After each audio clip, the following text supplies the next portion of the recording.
Hey everyone! Today I want to take you on a journey to discover one of the most fascinating places in the Bible, the Promised Land.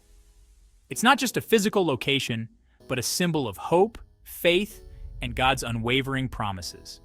So, let's dive right in. The Promised Land is first mentioned in Genesis when God tells Abraham, "To your descendants I give this land." This land, flowing with milk and honey, is often identified as present-day Israel, stretching from the river of Egypt to the Euphrates. For centuries, the Israelites longed for this land. After escaping slavery in Egypt, they wandered the desert for 40 years under Moses' leadership.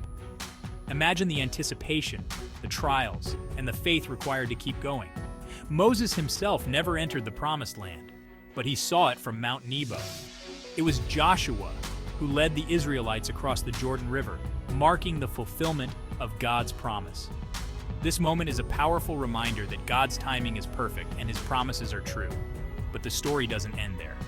The Promised Land was a gift, but it required faith and obedience. The Israelites faced battles and challenges to claim and keep the land. It's a testament to the idea that while God provides, we are called to act with faith and courage. The Promised Land also represents a spiritual journey for us today. It's about moving from a place of bondage to one of freedom and abundant life with God.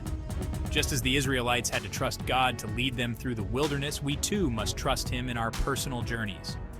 So what does the Promised Land mean to you? Is it a place of physical rest and prosperity, or a deeper spiritual fulfillment? Remember, God's promises are not just historical. They are living and active in our lives today. Thanks for joining me on this journey. If you enjoyed this video, don't forget to like and subscribe for more inspiring biblical explorations.